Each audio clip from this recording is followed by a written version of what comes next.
दो तीन बार बेनज़ीर भुट्टो से उनकी वज़ारत उज़्मा के दौरान मुलाकातों में ज़ियाउद्दीन साहब और मोहतरमा की आपस में ख़ासी बहस हुई थी। एक बार तो बीवी ने उन्हें कहा कि ज़िया साहब आपका लबो लहजा इतना सख्त क्यों है? तो ज़िया साहब ने जवाब दिया कि मेरा काम आपको सच बताना है, खुशामदी तो आपके इर्द गिर्द बहुत हैं।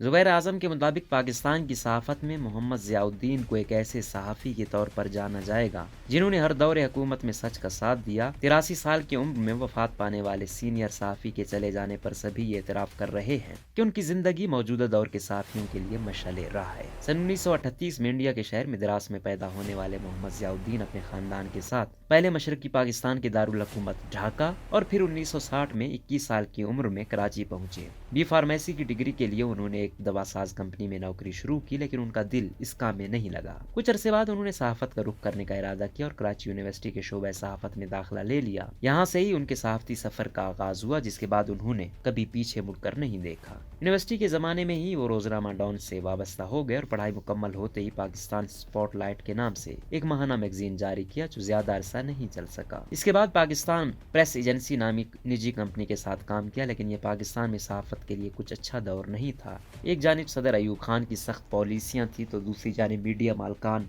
वेज बोर्ड अवार्ड के तहत तनख्वाहें अदा करने से इनकारी थे। फिर 1970 की दहाई में मोहम्मद ज़ियाउद्दीन ने पहले पाकिस्तान इकोनॉमिस्ट और बाद में मॉर्निंग न्यूज़ में शमूलियत इख्तियार की। कराची में 20 साल गुजारने के बाद 1978 में ज़ियाउद्दीन ने इस्लामाबाद आकर दी मुस्लिम अखबार ज्वाइन किया, जहां जनरल ज़ियाउल हक के दौरे हुकूमत में अखबार की कॉपी को प्रेस इंफॉर्मेशन डिपार्टमेंट से क्लियरेंस दरकार हुआ करती थी। उनकी सहाफ़ती जिंदगी का दौरानिया तो 50 साल से ज्यादा के अरसे पर मुहित है, लेकिन इसका उरूज 1982 में रोजनामा डॉन में शमूलियत से शुरू हुआ। उनके देरीना साथी नासिर मलिक के मुताबिक जनरल ज़ियाउल हक की आमरीत हो या बेनज़ीर भुट्टो की जमहूरी हुकूमत, नवाज शरीफ की वजारत उज़्मा हो या जनरल मुशर्रफ का दौर, ज़ियाउद्दीन ने वही लिखा और कहा जिसे वो सच समझते थे। डॉन में मोहम्मद ज़ियाउद्दीन के साथ काम करने वाले नासिर मलिक ने बीबीसी से बात करते हुए कहा कि ज़िया साहब ने कभी किसी को खुश करने के लिए नहीं लिखा। वो कहते हैं कि बेनज़ीर भुट्टो दो सहाफ़ियों के बहुत करीब थी, जिनमें से एक HK बरकी और दूसरे ज़ियाउद्दीन थे, और अक्सर उनसे मशवरा करती थी, लेकिन इसके बावजूद उन्होंने इस ताल्लुक को अपनी सहाफत पर असरअंदाज नहीं होने दिया। सीनियर सहाफ़ी हामिद मीर ही हैं जो बेनज़ीर भुट्टो से ज़ियाउद्दीन की बेतकल्लुफ़ी के चश्मदीद गवाह है। बीबीसी से बात करते हुए उन्होंने कहा कि 2-3 दफ़ा बेनज़ीर भुट्टो से उनकी वज़ारत उज़्मा के दौरान मुलाकातों में ज़ियाउद्दीन साहब के साथ मैं भी मौजूद था और मैंने देखा कि उनकी आपस में काफ़ी बहस होती थी।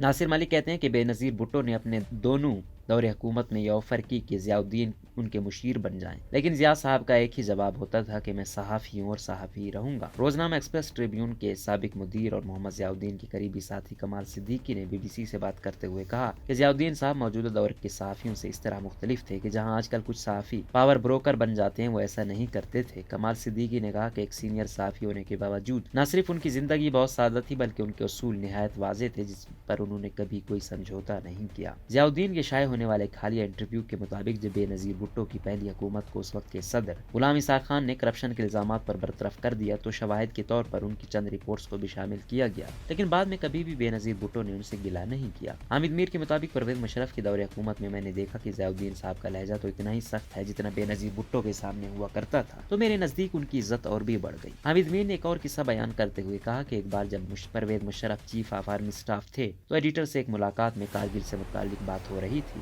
हामिद मीर के मुताबिक जनरल मुशर्रफ ने जब दावा किया कि इस प्लान से कश्मीर में कामयाबी हासिल हो सकती है, तो इस ज़ियाउद्दीन साहब का ख्याल उन समय ज़्यादा शुरा से मुख्तलिफ था और उन्होंने उस वक्त जनरल परवेज़ मुशर्रफ को कहा कि जनरल साहब आप अवाम को फतह कर सकते हैं, कश्मीर को फतह नहीं कर सकते। मोहम्मद ज़ियाउद्दीन की सहाफ़ती ज़िंदगी से जुड़ी वाबस्तगी का एक और किस्सा सुनाते हुए सीनियर सहाफ़ी नासिर मलिक ने बताया कि जब कोई नया रिपोर्टर भर्ती करना होता था तो ज़िया साहब सीनियर लोगों की ड्यूटी लगाते थे कि बैकग्राउंड चेक करें। ज़िया साहब कहते थे कि खबर बनाने में अगर कोई कमज़ोरी हो तो खैर है, लेकिन इखलाकी कमज़ोरी नहीं होनी चाहिए, बंदा करप्ट नहीं होना चाहिए। कमाल सिद्दीकी कहते हैं कि ज़ियाउद्दीन साहब की ज़िंदगी में कभी भी उन पर कोई इल्ज़ाम नहीं लगा सका और सभी इस बात का एतराफ़ करते हैं कि उनकी ईमानदारी पर कोई सवाल नहीं उठाया जा सकता। नासिर मलिक ने बीबीसी को बताया कि ज़ियाउद्दीन बतौर एडिटर अपने काम पर दोस्ती को भी असरअंदाज नहीं होने देते थे। उन्होंने बताया कि डॉन अखबार में एक सियासतदान जिनकी ज़ियाउद्दीन से दोस्ती थी अक्सर अपनी खबरें लगवाने के लिए देते थे, लेकिन मैंने बतौर न्यूज़ एडिटर कभी उनकी खबर नहीं छापी, क्योंकि मुझे इल्म हुआ कि दीगर अखबारात में वो अपनी खबर लगवाने के लिए लिफाफे भी گواہی دیتے تھے۔ کئی بار